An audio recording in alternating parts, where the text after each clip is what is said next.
a abrir a sua Bíblia na segunda epístola de Paulo a Timóteo. Segunda epístola de Paulo a Timóteo, no capítulo de número 1.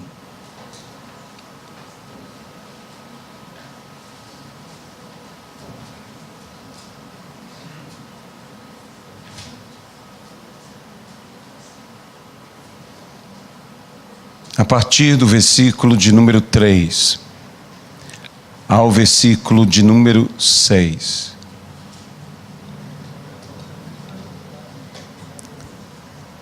Dou graças a Deus, a quem, desde os meus antepassados, sirvo com consciência pura, porque, sem cessar, me lembro de ti nas minhas orações, noite e dia. Lembrando das tuas lágrimas, e estou ansioso por ver-te, para que eu transborde de alegria, pela recordação que guardo da tua fé sem fingimento, a mesma que, primeiramente, habitou em tua avó Lóide e em tua mãe Eunice. Estou certo de que também em ti. Por esta razão, pois, te admoesto que reavives o dom de Deus que há em ti, pela imposição das minhas mãos. Porque Deus não nos tem dado espírito de covardia, mas de poder, de amor e de moderação. Que Deus possa abençoar a sua palavra em nossas vidas, no nome de Jesus Cristo. Reavives o dom que há em ti, pela imposição das minhas mãos. A Deus seja a glória, no nome de Jesus Cristo. Essa palavra que o apóstolo Paulo, inspirado pelo Espírito Santo, colocou nesse texto, falando ao seu filho na fé, Timóteo, a palavra reavives, a palavra que tem a ver com avivamento. Essa palavra também pode ser traduzida sem erro algum pela palavra despertar. Esse é um avivamento de despertamento. Desperta o dom, um dom que já está em ti, mas esse dom precisa ser despertado. Em outras palavras, ele precisa ser ativado, ele precisa começar a funcionar. Há coisas que nós já temos, simplesmente elas não estão ainda ativadas, mas já estão em nós. E é necessário que estas coisas, estes dons, que a Bíblia mesmo diz, todo dom perfeito, vem lá do alto, do Pai das luzes, em quem não há variação de luz alguma. Deus tem colocado dons em cada um de nós, e esses dons precisam ser ativados, esses dons precisam ser despertados. Sempre que encontramos pessoas sinceras, veja que Paulo está falando sobre uma fé sem fingimento. Como pode haver uma fé fingida? Como pode haver uma fé com fingimento? Esta fé com fingimento não é outra coisa senão uma mentira, uma hipocrisia. É uma fé aparente, não é uma fé sólida, não é uma fé verdadeira, não é uma fé que seja realmente um dom de Deus. É simplesmente um estereótipo de fé, uma aparência, um fingimento. O fingimento procura dar aparências. Ele procura transmitir uma ilusão ou um engano. E o apóstolo Paulo está dizendo, sua fé sem fingimento, que já estava antes em sua família. Uma fé que passou da avó para a mãe, da mãe para o filho. Paulo também se refere à avó e à mãe de Timóteo, dizendo que ele permanecesse nos ensinos que tanto sua avó quanto sua mãe o entregou. Essas mulheres que foram essenciais no ministério deste filho na fé do apóstolo Paulo, chamado Timóteo. Como foram importantes essas mulheres para a vida de Timóteo. Paulo poderia falar sobre certos mestres, sobre certos instrutores, mas Paulo falou de uma fé familiar. Paulo falou de algo doméstico. Não apenas os domésticos da fé, mas agora eu digo uma fé doméstica. Uma fé do lar. Uma fé da família, uma fé não fingida, uma fé genuína, uma fé verdadeira, uma fé real, uma fé pura, não contaminada. Hoje nós buscamos celebrar a renovação de votos matrimoniais. E quando nós falamos sobre isso, nós falamos sobre família, nós falamos sobre casas, nós falamos sobre o ambiente doméstico. E eu volto a dizer, não apenas os domésticos da fé, mas uma fé doméstica. Uma fé que habita em nossa casa. Uma fé que o próprio apóstolo usa uma palavra estranha, ele dando graças a Deus a quem ele serve, desde os seus antepassados. Que coisa estranha, Paulo, você está falando. Que coisa mais esquisita essa expressão do apóstolo Paulo. Eu já sirvo a Deus. Eu não existia, mas em minha família, em minha casa, naqueles que vieram antes de mim, eu tive o privilégio de já estar servindo ao Senhor. O Deus de Abraão, o Deus de Isaque, o Deus de Jacó, na fidelidade dos que me antecederam, dos que vieram, dos que serviram a Deus.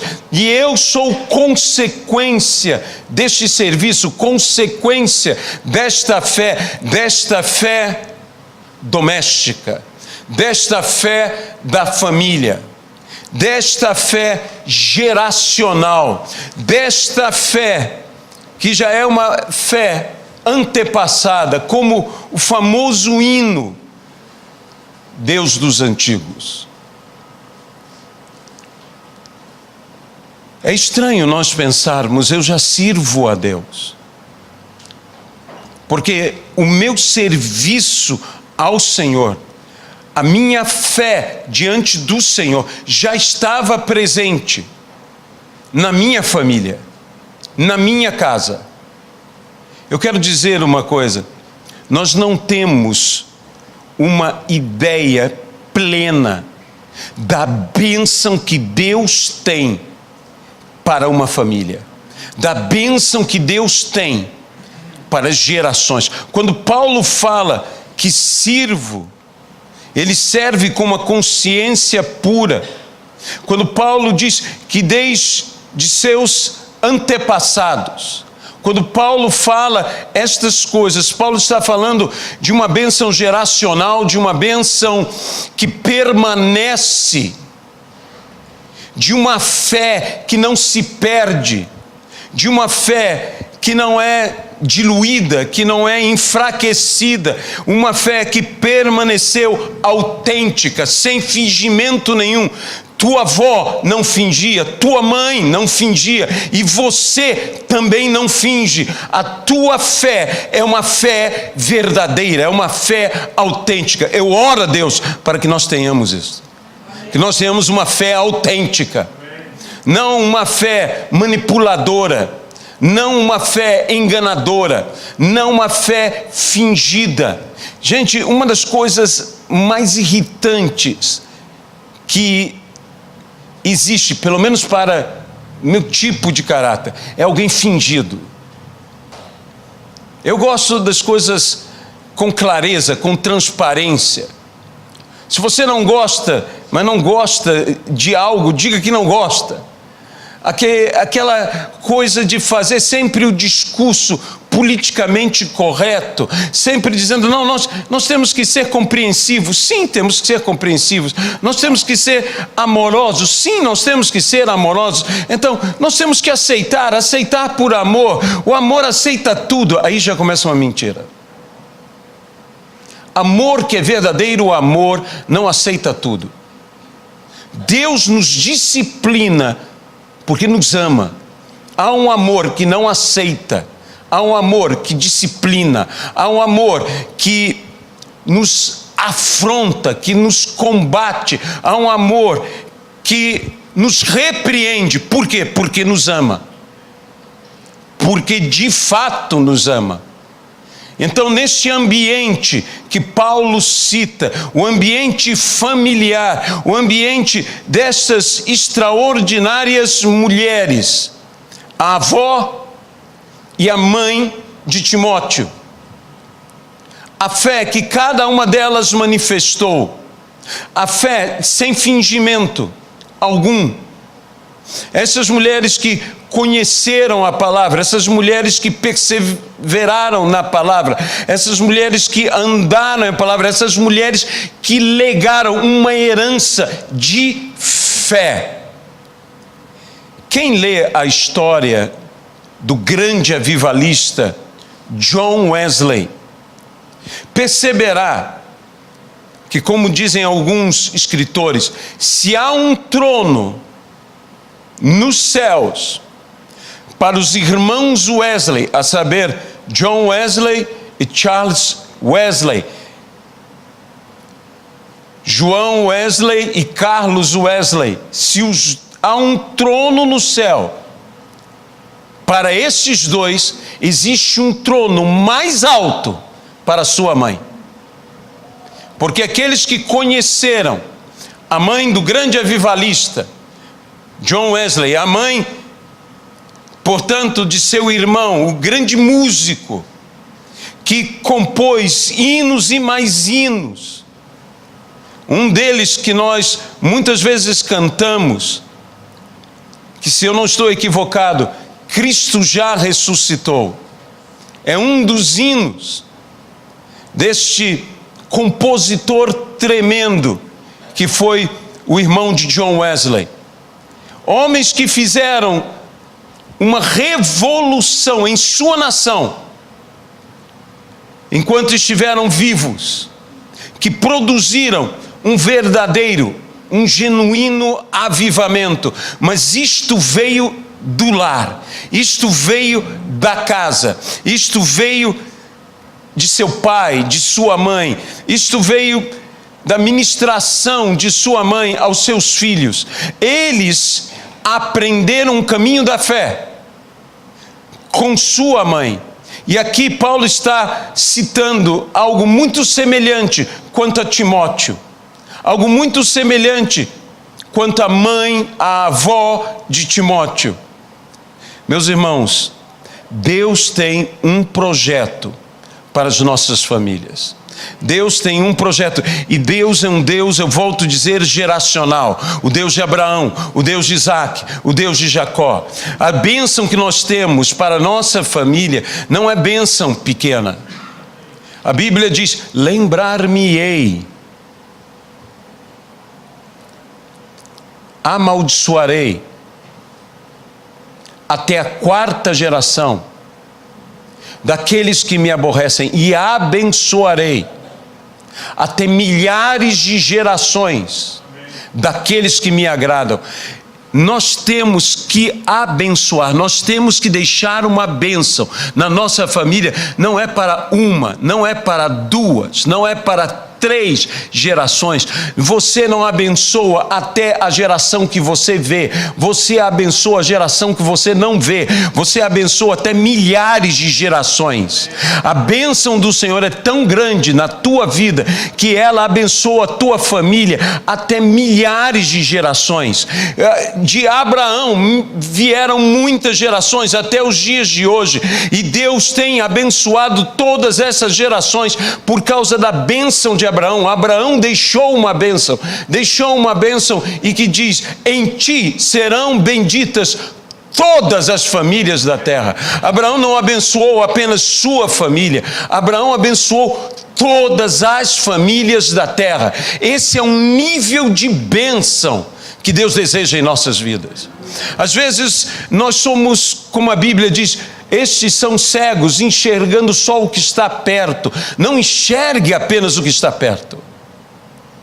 Enxergue o que está muito distante, muito longe. Sabe, em nossos dias nós estamos vivendo uma realidade diferente.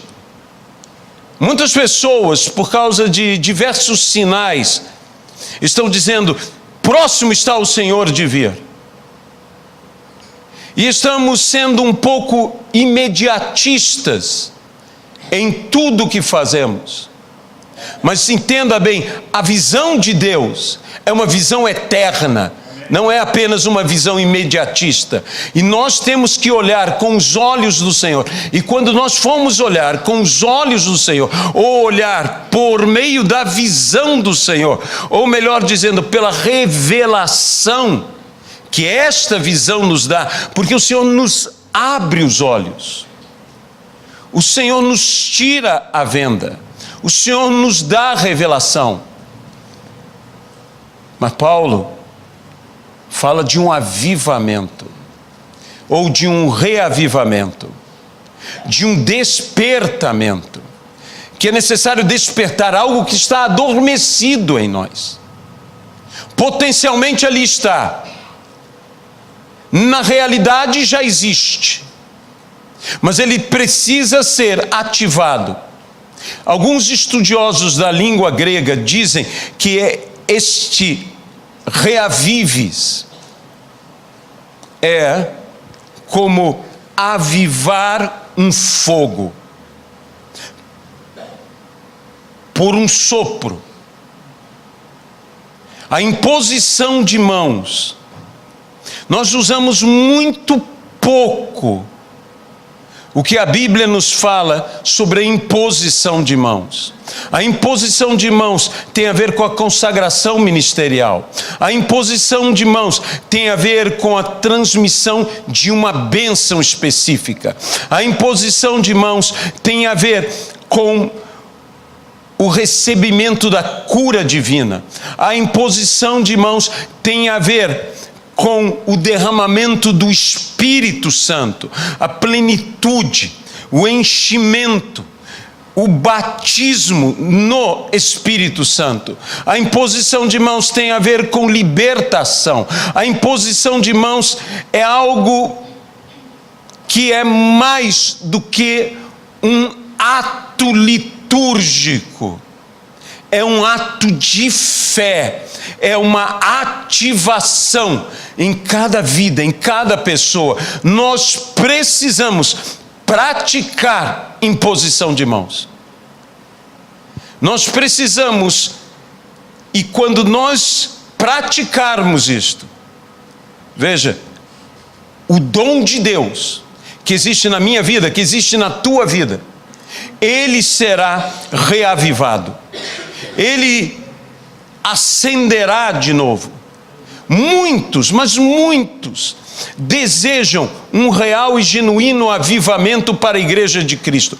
Nós oramos todos os meses por um Estado brasileiro, nós oramos todos os meses por uma diferente nação, nós oramos todos os meses por Israel, nós gastamos tempo aqui em orar, e uma das coisas que pedimos, seja para Israel, seja para um Estado brasileiro, seja para uma nação, uma palavra que sempre está nas nossas orações é: aviva. Aviva a tua igreja. Nós queremos um avivamento, nós queremos um grande avivamento, nós queremos um avivamento tão extraordinário, tão maravilhoso, um avivamento que alcance toda a terra. A Bíblia dizia: a glória do Senhor encherá toda a terra. A glória do Senhor encherá toda a terra, como as águas cobrem o mar. Assim a glória do Senhor há de encher toda a terra. Abacuque diz: Senhor, aviva a tua obra, e no decorrer dos anos faze-a conhecida. Uma obra avivada, no decorrer dos anos, será uma obra conhecida. Logo, isso não é um avivamento momentâneo, isso não é um avivamento de um curto espaço de tempo. O que a Bíblia está falando, e em Abacuque o que é dito, são anos. Anos. Alguns estudiosos que estudam a história dos avivamentos, especialmente nos Estados Unidos da América, afirmam que a maior parte dos avivamentos duraram meses. O propósito de um avivamento não são meses. O propósito de um avivamento são anos. Deus tem um avivamento para anos. E anos e muitos anos de vida de um avivamento. Meus irmãos, quando na famosa Rua Azusa houve aquele avivamento que deu origem ao movimento pentecostal no mundo, quarteirões de distância daquela casa, daquele sótão, daquele porão, havia coisas, um casebre, mais parecido com um porão do que com uma casa, que as pessoas, para entrar, a maior parte delas tinham que se encurvar, onde os assentos eram de madeira rústica, muitas vezes caixotes de madeira com uma tábua em cima, daquele lugar humilde, daquele lugar pobre, daquele lugar todo que você diria, entrando num ambiente como aquele, pelas fotos que eu vi, você diria: meu Deus, isso aqui é um perigo. Se houver uma faísca aqui, se houver um problema aqui, isso tudo vai pegar fogo. E de fato, pegou fogo, espiritualmente falando, porque eles eram exatamente aquilo. Nós pensamos que tem que ser algo muito grande, algo estrondoso, para que Deus faça uma grande obra. Deixe-me dizer uma coisa: um avivamento mundial, um avivamento estupendo, algo extraordinário, pode começar com o avivamento de um homem só. Porque quando você tem todas as condições necessárias, quando tudo contribui, você não precisa de uma labareda, você não precisa de uma grande chama, uma pequena centelha, uma minúscula centelha pode iniciar um grande incêndio. Deus não precisa de alguém grandioso, Deus não precisa de alguém glorioso, Ele já é grandioso o suficiente. Ele já é glorioso o suficiente. Ele não precisa da minha grandeza, Ele não precisa da minha glória. Ele apenas precisa da minha pequenez, me sujeitando a Ele, para que, através de cada um de nós, Ele possa fazer um grande avivamento.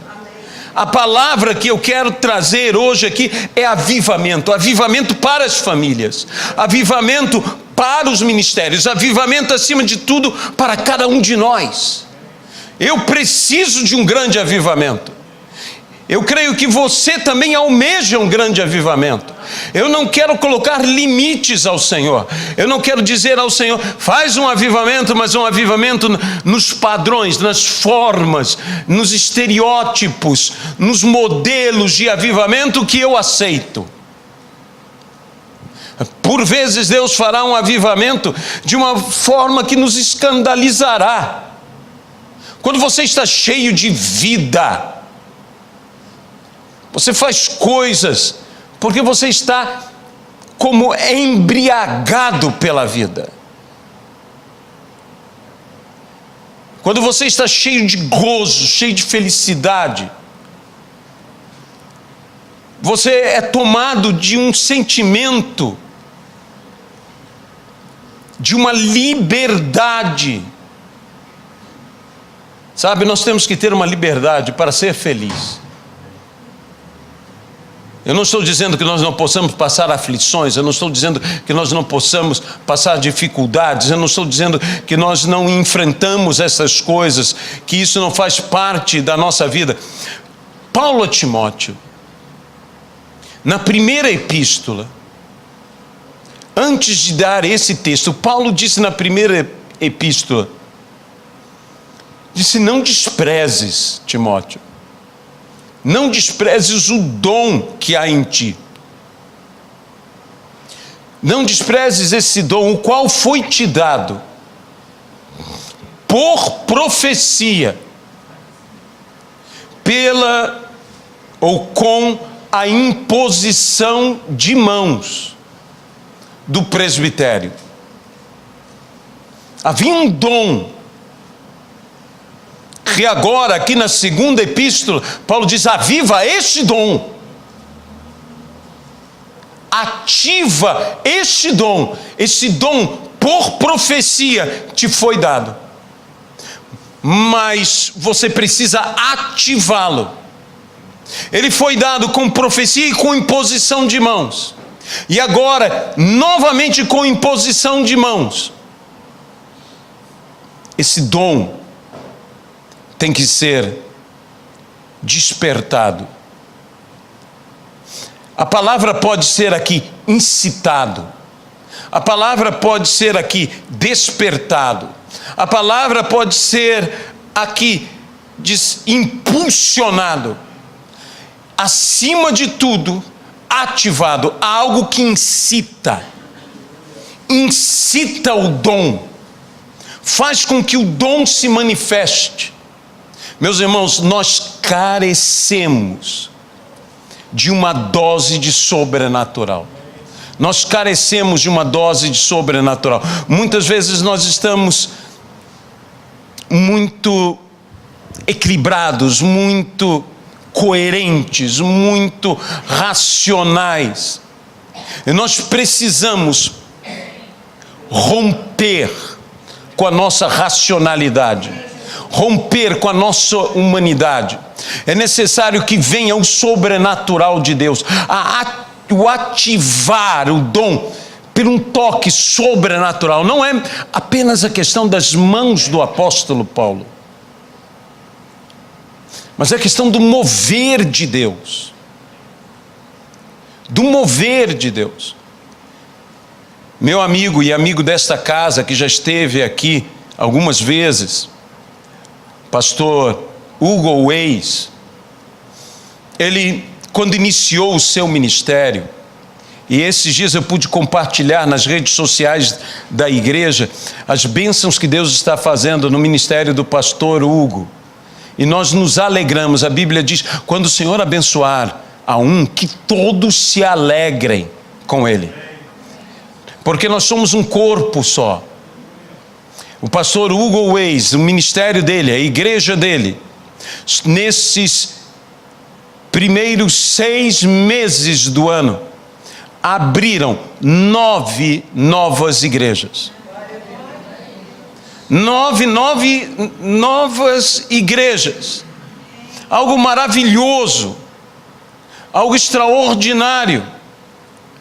Mas ele, quando começou tudo, quando ele assumiu, quando ele foi levado, orientado pela liderança, você vai para aquele bairro mais longínquo, aquele lugar mais distante da nossa cidade, os líderes dele o enviaram para lá. E ele então chega naquele ambiente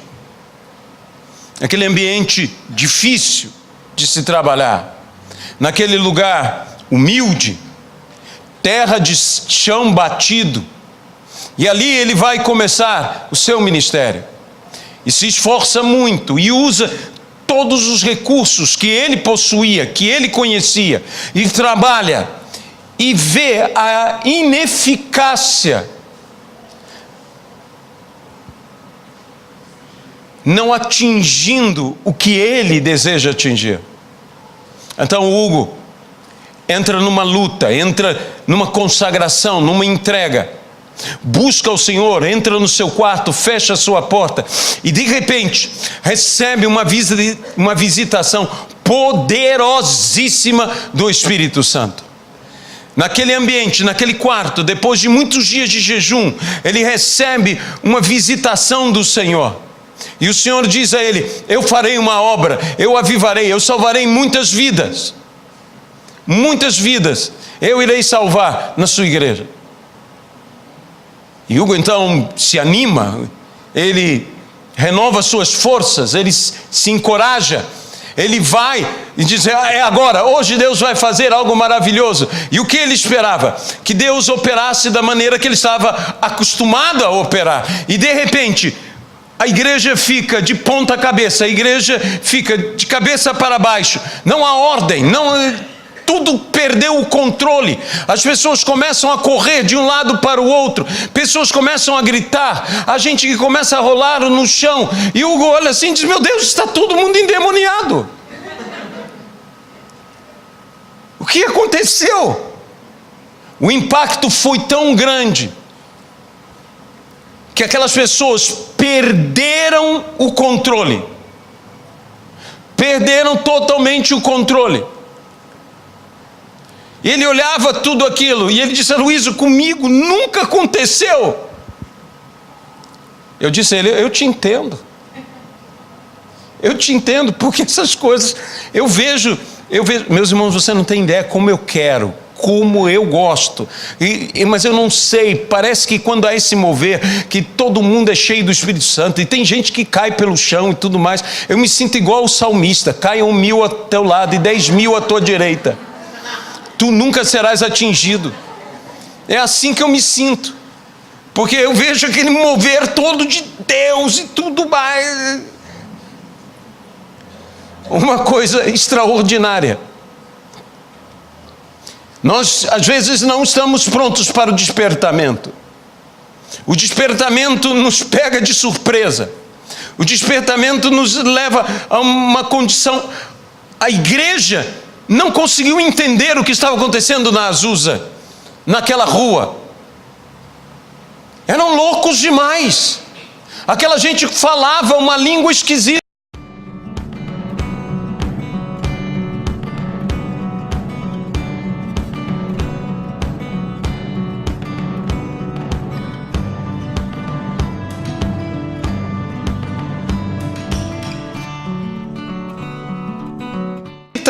Aquela gente entrava num frenesi estranho, aquela gente saía rodopiando pela igreja, aquela gente ficava em um êxtase, que alguém olhava e dizia: o que aconteceu com essa pessoa? Nós queremos avivamento, mas não sabemos o que Deus fará para nos avivar. Nós não sabemos se nós vamos andar pelo teto, porque só falta isto. Só falta isto. Nós temos que estar cientes de que um avivamento, meus irmãos, faz um transbordar de vida na nossa vida, que pode nos levar a uma descompensação. Deixe-me tentar explicar isso de uma maneira diferente. A Bíblia diz que Noé plantou uma vinha e fez vinho e bebeu do vinho, e parece que o vinho estava gostoso, digo eu, porque Noé bebeu o vinho como quem bebe água, e a Bíblia diz que ele bebeu tanto vinho, que ele se embriagou, e ele passou a proceder de uma forma inconveniente, de uma forma desregrada. Noé se despiu.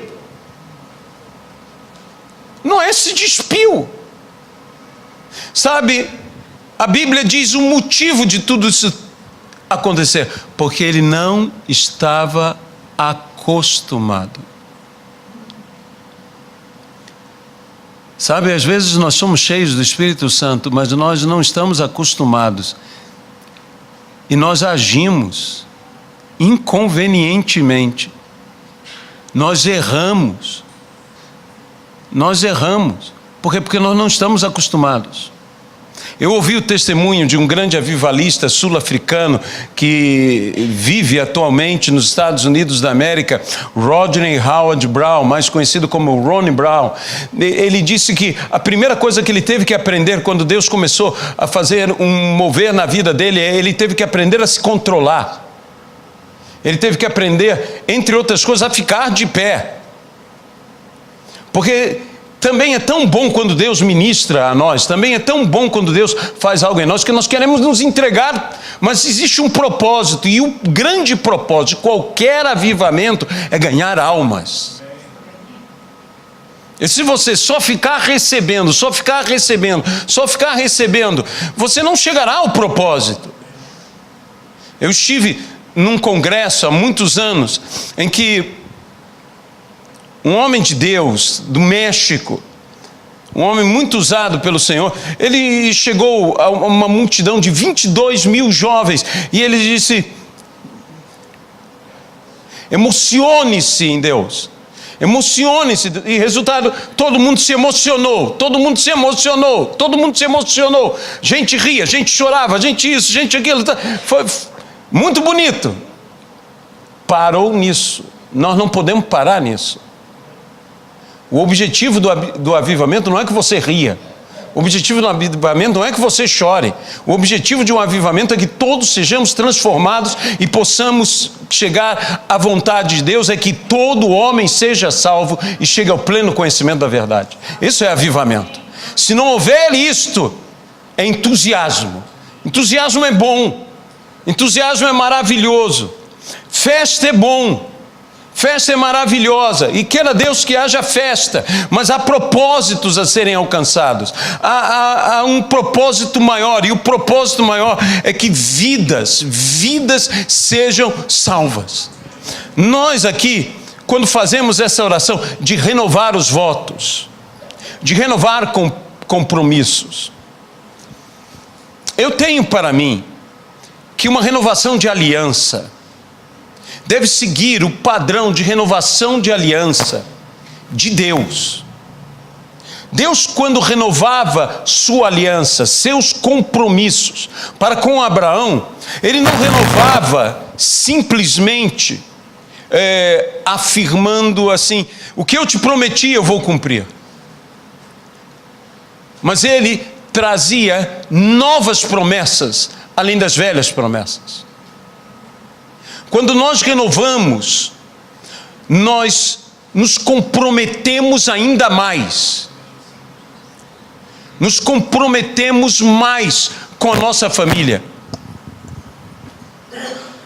Nos comprometemos mais com os nossos cônjuges. Nos comprometemos mais com a sociedade. Saiba do seguinte: quando alguém casa, ela não está se comprometendo apenas com a pessoa que está se casando. Ela está se comprometendo com pessoas presentes e com pessoas ainda não presentes. Quando eu me comprometi com minha esposa, quando eu casei com minha esposa, quando eu estava não apenas de compromisso, mas comprometido, não apenas de compromisso. Às vezes nós usamos essa expressão, eu estou noivo, eu estou de compromisso. Mas eu estou comprometido, e quando eu estou comprometido, eu estou empenhado para cumprir a minha palavra.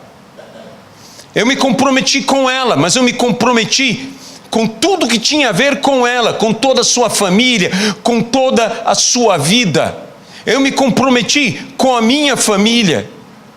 Não apenas diante de minha família, não apenas diante da família dela, não, eu me comprometi diante de todas as pessoas que estavam presentes, mas eu me comprometi com todas aquelas pessoas. Eu me comprometi com Deus. Quando eu fiz o meu compromisso, que diante de Deus, eu disse sim a ela, ela disse sim a mim, nós dois dizemos sim a Deus. Quando nós fizemos isso, nós estávamos nos comprometendo. E quando você rompe esse compromisso, a coisa é muito séria. É muito séria porque você está comprometido não apenas com uma pessoa. Você está comprometido com inúmeras pessoas. E você está comprometido com Deus. Você está comprometido com aquelas pessoas que estiveram presentes e com outras que não estiveram presentes. Eu estava me comprometendo com as minhas gerações futuras. Eu estou comprometido com minha esposa e eu estou comprometido com os meus filhos. Eu estou comprometido com os meus netos. Eu estou comprometido com os meus bisnetos. Eu tenho um compromisso para com eles, não apenas para com ela. A coisa é muito mais séria. Em qualquer nível de aliança, a nível de aliança de amizade, veja bem, a nível de aliança de compromisso de homens com homens, não apenas de um casamento, mas a nível de qualquer relacionamento. Morre Saul, morre Jonatas, e Davi tinha um compromisso. Se Saul foi infiel, se Saul odiou a Davi, se Saul não foi bom para Davi, se Saul o perseguiu, isso não anula o compromisso de Davi. Então Davi diz: haverá alguém da casa de Saul para que eu use de benevolência para com eles? Eu estou comprometido com eles. Eu estou comprometido.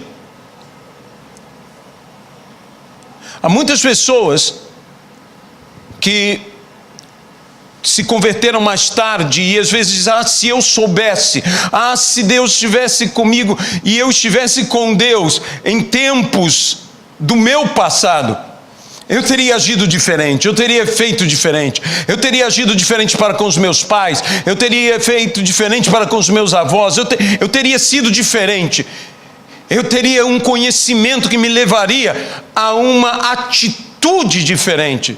Mas infelizmente, alguns dos nossos já se foram. E aí dizem: como? Como? Se Paulo pode falar dos seus ancestrais, eu também posso falar da nossa descendência.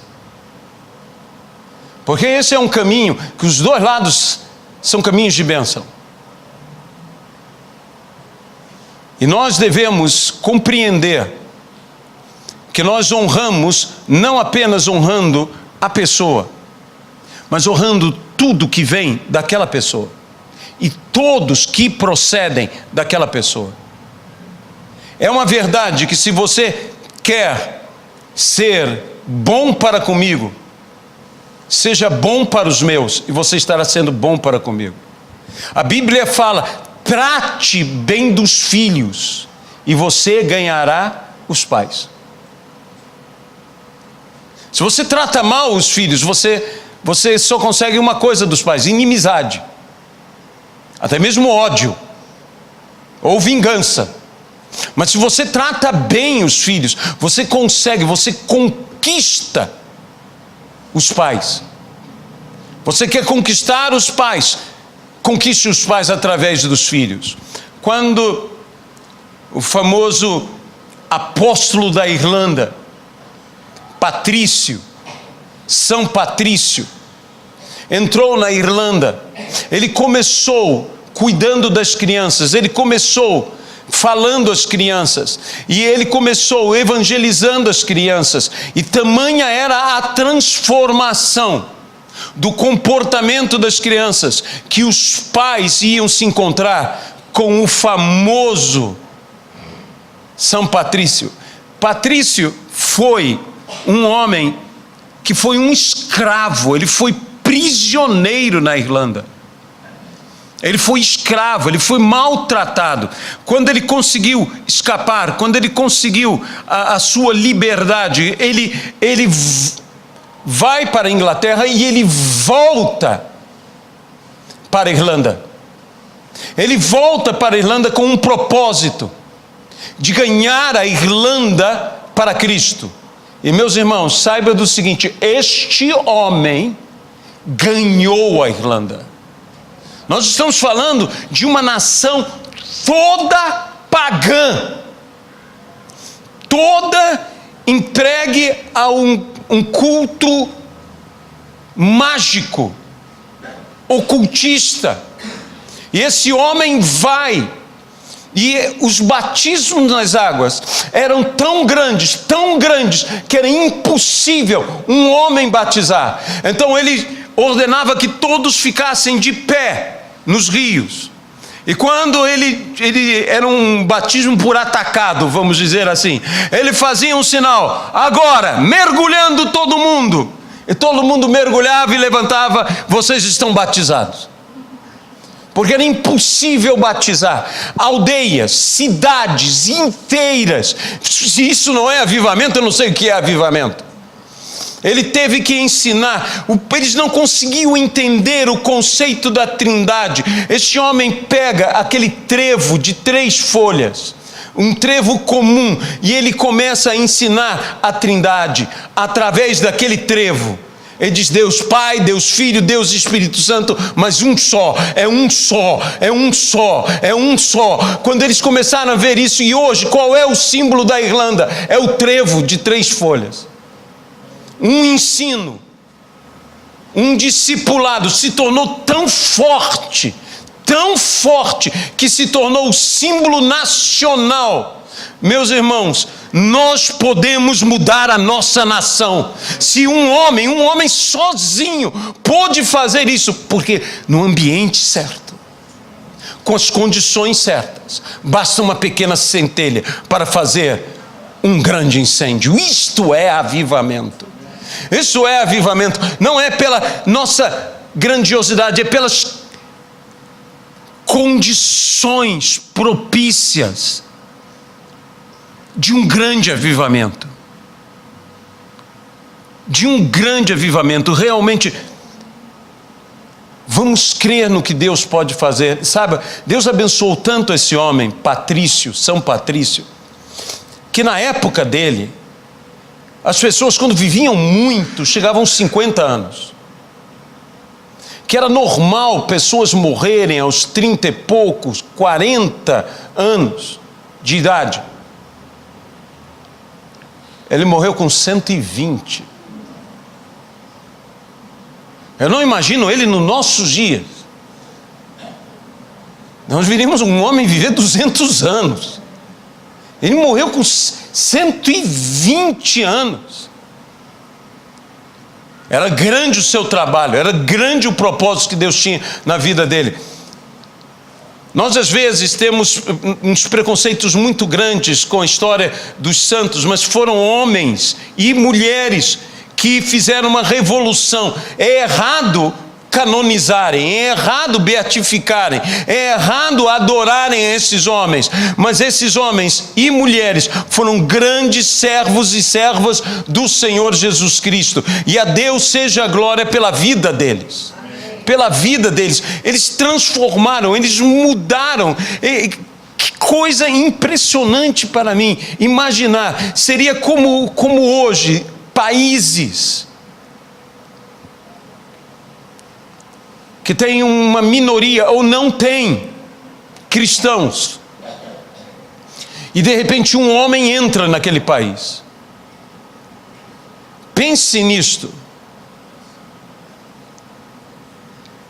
Pense num homem entrando num país e sacudindo pessoas que têm uma fé completamente diferente, que não tem base qualquer uma nas Sagradas Escrituras para crer como nós cremos. Pessoas que estão distantes, que adoram animais, que adoram a natureza, que veem o sol e dizem que é um deus, que veem a lua e dizem que é uma deusa. E de repente um homem de Deus chega apenas com uma coisa, com uma faísca de fé, e incendeia toda uma nação. Meu Deus, eu preciso disto. Nós precisamos disto. Nós precisamos. Isso pode transformar a nossa nação. Eles conseguiram. Nós também vamos conseguir. Em Cristo Jesus. E por isso nós não devemos desprezar, por isso nós não podemos deixar de lado o dom. Há uma profecia, existem profecias sobre minha vida, existem profecias sobre tua vida. Não se renda, anime-se, encoraje-se. Hoje nós vamos, como eu disse, renovar os votos. Mas eu quero também renovar os compromissos de uma igreja para com Deus. Peter Marshall, capelão de Washington, dos presidentes americanos, um homem com uma carreira meteórica, homem fiel a Deus. Quando o seu ministério, digamos assim, estava num destaque, sua amada esposa, Catharine, ficou mortalmente enferma. Os médicos faziam de tudo para saber o que estava acontecendo. Não se encontrava nada, mas ela estava enferma. E então Peter Marshall, num dia frio, indo ao porão, indo ao caldeirão que aquecia a casa dele, com uma chave de grifo na sua mão, uma chave inglesa, ele se senta na escada e ele diz: Deus, eu ainda sou o mesmo Peter Marshall, a mesma criança que te conheceu na Escócia, o mesmo homem que trabalhava com essa chave como um encanador. Eu ainda sou o mesmo homem. As pessoas hoje me honram, mas eu sou o mesmo homem. O que o Senhor está querendo de mim? O que o Senhor deseja de mim? O que é isso que o Senhor deseja de mim? Eu não entendo por que o Senhor está me levando a uma provação como esta. E mal ele terminava de orar, uma mão tocou no seu ombro. Era sua amada esposa, totalmente curada pelo poder do nome de Jesus Cristo. Saída do leito, revivida, aquela que estava moribunda.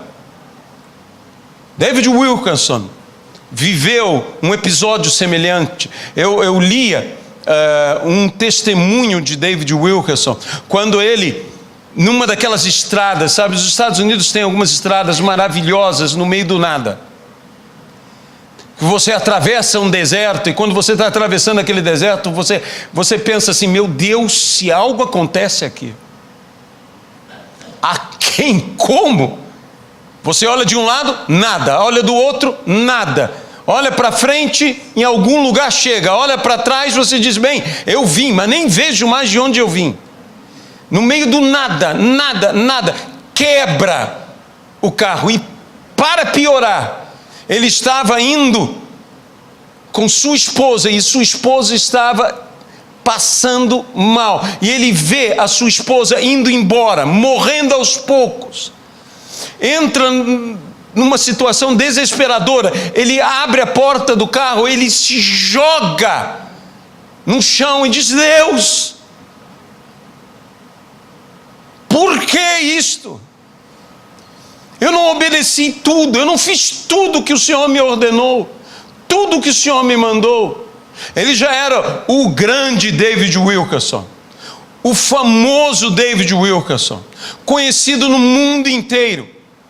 Já o seu livro, A Cruz e o Punhal, best-seller, vendido, lido, e quem ainda não leu, vale a pena ler. Livro que produziu, entre outras coisas, o último despertamento na Igreja Católica do movimento carismático católico. O movimento carismático católico aconteceu porque algumas pessoas começaram a ler A Cruz e o Punhal. E quando leram A Cruz e o Punhal, disseram, nós precisamos deste poder do Espírito Santo. E bumba! Explodiu o movimento carismático. David Wilkerson ali, clamando a Deus, e Deus disse, eu quero despertar algo em você, mas você não para, você está num ativismo tão grande que você não para. Eu tive que te frear aqui, e te frear, eu tive que usar a tua esposa para te frear. Eu quero que você acorde, prega a minha igreja, seja um profeta para a sua nação. Porque tudo o que você fez até agora não é nada diante do que você fará.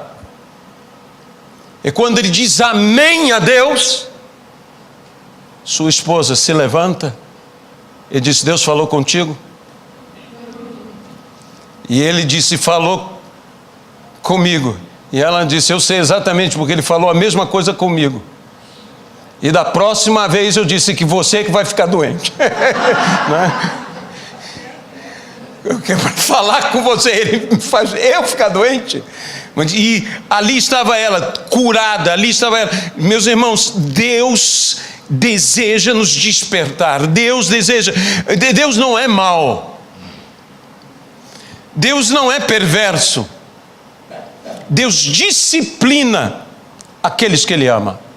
E nós precisamos de um despertamento espiritual. Eu oro a Deus que ninguém enferme aqui. Amém? Que ninguém fique doente aqui. Que não seja necessário nem eu ficar doente, nem você ficar doente. Antes de ficarmos doentes, vamos ser sãos. Vamos dizer ao Senhor, eis aqui, eu quero também fazer um compromisso contigo. De avivamento real. Meus irmãos, eu não tenho ideia do nível de avivamento, do tipo de avivamento, das consequências do avivamento. Eu só sei de uma coisa, aviva-nos. Aviva-nos, o que vai acontecer? A gente aguenta. E se não aguenta, nós pedimos tua ajuda. Porque eu tudo posso naquele que me fortalece. Se for impossível para mim, não é impossível para o Senhor. Hoje nós queremos renovar os votos matrimoniais. Nós queremos trazer essa alegria aos lares. Nós queremos um compromissar ainda maior de cada casal, de cada pessoa. Nós queremos nos alegrar, nós queremos celebrar. Aqui há um bolo. Vamos celebrar com todo mundo. Vamos tirar nossas fotografias, vamos nos alegrar, vamos festejar mesmo aqui, junto, uns aos outros. Mas vamos ter avivamento, nós precisamos de avivamento. Nós precisamos de um ambiente que os anjos peçam a Deus, eu quero ir naquela igreja. Diz, por quê? Porque ali tem uma presença, ali tem um mover de Deus. Eu quero que os anjos estejam se acotovelando, asa misturada, se ele tem asa, né? Uma asa misturada com a outra, dizendo, não, eu entro, não, eu vou primeiro, não, e eu quero que as pessoas sintam isto. Que as pessoas venham. Eu quero avivamento, é necessário. Há pessoas que estão enfermas e precisam ser curadas. As pessoas que estão angustiadas e precisam ser libertas. Há pessoas que estão totalmente perdidas e precisam ser salvas. Há gente endividada, há gente encurralada, há gente maltratada, há gente destruída. Mas Deus é Deus de restaurações. Deus é Deus de milagres. Quando Cristo entrava num povoado, quando Cristo entrava numa cidade, aquelas pessoas angustiadas de espírito, a Bíblia diz angustiadas de espírito, eles já estavam amargos. Gente, às vezes a luta é tão grande que você já não tem condição de sorrir. Tem gente que quando chega no ambiente parece que entra uma nuvem cinza com eles. Parece que tudo fica nublado, que o sol está lindo. E a pessoa te responde: o que tem isso de lindo? Você conhece gente assim? Só Deus para avivar. Uma vez um evangelista chamado Tony Bennett há muitos anos, foi à nossa igreja, e ele contou uma experiência de avivamento dele. Ele disse: eu estava numa reunião de oração e nós, naquela vigília, fomos avivados e fomos tremendamente cheios do Espírito Santo, mas eu fui tomado de um gozo tão forte que eu não conseguia parar de rir. Eu não conseguia parar de rir, eu não conseguia conversar com ninguém, porque eu não parava de rir. Eu não parava de rir. Eu ia rindo. Em todo lugar eu estava rindo. E então eu fiquei muito sem graça. Eu entrei no meu carro e fui para a minha casa. E no meio do caminho eu notei que eu não tinha gasolina. E eu parei num posto de gasolina. Só que eu não conseguia pedir para encher o tanque, porque eu não parava de rir. Eu não parava de rir. E o frentista olhou para mim e disse: o senhor está bem? E deu um negócio nele, ele abraçou o frentista. E ele falou: quer saber de uma coisa? Falou consigo, né? Eu vou embora, e se parar o carro eu vou andando, porque eu não consigo pedir nada, que façam nada. E ele entrou no carro e foi embora. No outro dia, já centrado, já normal, ele chega no posto. É quando ele chega no posto, todos os que trabalharam no posto vieram até ele e disseram: o que você fez com o nosso amigo? Ele disse: que amigo? Ele disse: aquele homem que o senhor abraçou ontem, desde a hora que o senhor abraçou, ele não para de rir. Isso para nós é uma coisa espantosa, porque o senhor não sabe, esse homem é para baixo, esse homem, tudo ele é negativo, esse homem sofre de depressão, ele não para de rir. Ele vive feliz, ele vive contente. O que você fez com ele? Ele disse: eu não fiz nada com ele, eu só o abracei. E eles disseram: nós queremos que o senhor faça a mesma coisa conosco. Nós também queremos essa felicidade. Meus irmãos, o mundo vai te buscar. A Bíblia diz: e vários agarrarão a um judeu e dirão: ensina-nos. Eles vão te agarrar, eles vão te segurar. Avivamento produz isso. Seu vizinho vai à sua casa e diz: eu sei que Jesus está aí, eu quero Jesus, e Ele está aí. Pessoas vão perturbar a paz da sua casa, porque quando há avivamento, o Senhor atrai as pessoas. Sabe, no meio de uma atmosfera de avivamento, coisas esquisitas acontecem, como aqueles amigos que subiram ao telhado da casa, que tiraram o telhado da casa, que baixaram até Jesus, o seu amigo, e Jesus curou. Curou, mas eu não sei quem arrumou o telhado depois, porque para poder Jesus curar, alguém destelhou aquela casa. Alguém tirou o teto daquela casa. Alguém perturbou. Não pense que um verdadeiro avivamento, não pense que Jesus dentro da nossa casa, não, Jesus entrou na minha casa, agora tudo é um mar de rosas. Meus irmãos, vão quebrar o seu telhado.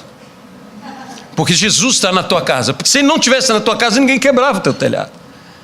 Mas porque ele está na tua casa, vai um monte de gente para a tua casa. Aquela casa ficou cheia de gente, não dava para entrar. Por quê? Porque Jesus estava naquela casa. É o que vai acontecer quando nós somos avivados, quando chega avivamento, você se prepare, porque nós vamos ser incomodados. E tem gente que não quer avivamento porque não quer ser incomodado. Não, Deus vai te incomodar. As pessoas vão te incomodar. Se fosse só Deus te incomodando, o incômodo de Deus é para despertar, né? Mas quando são pessoas te incomodando, a gente fica mais irritado. Eu imagino o dono da casa dizendo, tá, lindo Jesus, lindo, tremendo. Quem vai pagar por isto? Sou eu. Eu vou ter que consertar tudo isto. Eu vou ter que pagar tudo isso. Meus irmãos, não pense que você não vai ser incomodado. Porque quando Jesus está conosco, as coisas às vezes não são exatamente o que nós esperamos. Tem telhado que quebra. E tem gente que quebra. E você não pode nem reclamar. Nem reclamar. Saiba de uma coisa. Nós estamos aqui para renovar compromissos, mas eu quero renovar, antes de tudo, um compromisso nosso para com Deus. Nós falamos que somos a igreja evangélica, pentecostal, cristã, e eu quero frisar, cristã, porque somos de Cristo, pentecostal, porque cremos no poder do Espírito Santo, evangélica, porque cremos no Evangelho, porque cremos na palavra de Deus, porque a palavra de Deus é o nosso guia, a palavra de Deus é a nossa única e suficiente regra de fé e de conduta. Nós somos assim, e nós temos que viver assim, nós temos que viver uma vida cheia do Espírito Santo. Se coisas estranhas, coisas escandalosas até podem acontecer, tudo bem, Senhor, tudo bem, porque às vezes, para que um grande milagre aconteça, nós temos que nos incomodar. Rolem a pedra, Senhor, já cheira mal. Você imagina a hora que Jesus mandou e as pessoas diziam, Senhor, pelo amor de Deus, já cheira mal, ele está podre. Eu não sei se você já passou do lado de um túmulo rachado. O cheiro que sai é uma coisa impressionante. Não querendo ser macabro aqui, mas é impressionante. E Jesus diz, vamos. Existe coisa que, para que o milagre aconteça, existe coisa que vai nos incomodar, que não vai ser fácil, que não vai ser fácil de fazer, porque primeiro é repulsivo a nós. Esses cheiros ruins. Gente, cheiro ruim é uma coisa, não é à toa que é uma das armas químicas da natureza, é um mau odor, é um mau odor, e quando você sente, eu me lembro de uma vez, eu estava com o Luca, e nós estávamos lá na Itália, na estrada, e de repente, um cheiro, mas um cheiro, você não imagina que cheiro, que horror de cheiro. E Lucas já sabia o que era, né? Ele já sabia o que era. Ele disse, pastor, é muito simples. Ele disse, mas que cheiro horrível é esse? Olhe para a sua frente, um caminhão de porcos, suínos. Mas se você não tem ideia do que é um suíno italiano, é um porcalhão, é um porcão, mas é um porcalhão, porque é um cheiro absurdo de 200 e tantos quilos de porco, vários porcos enormes, e tudo mais. Que cheiro, eu imagino. A vontade que dava era, vamos ultrapassar logo, e não dava para ultrapassar, tivemos que ficar atrás daquela. sendo ministrados. Ministrados ali, até a hora que abriu uma brecha, e não... que alívio, que alívio. Mas aquela gente falou, Jesus já cheira mal, Senhor. Há coisas que nós vamos ter que aguentar, mas depois, quando vier o milagre, pode ter certeza do seguinte: o incômodo também vai embora, o incômodo desaparece. Deus quer fazer maravilhas no nosso meio, mas nós temos que estar dispostos a isso, dispostos a fazer isto. Eu quero convidar você a um desafio nesta noite. Antes de orarmos pelos casais, antes de orarmos pelas famílias, eu quero te convidar a fazer um compromisso com Deus de avivamento. Hoje, como noiva de Cristo, nós queremos renovar os nossos votos com o Senhor Jesus. Nós queremos renovar os nossos compromissos com o Senhor. Ó Senhor, abençoa-nos aqui, Senhor, encha-nos aqui com Teu Santo Espírito. Eu peço, meu amado irmão, minha amada irmã, se vocês desejam viver um avivamento, que você fique de pé aonde você está. Oh, Jesus. Nós queremos abençoar aqui, Senhor. Nós queremos abençoar aqui as pessoas. Nós levantamos as nossas mãos. Nós impomos as nossas mãos sobre toda a congregação, sobre toda a congregação presente. Nós te pedimos, Senhor, encha-nos com Teu Santo Espírito e aviva o dom que há em nós.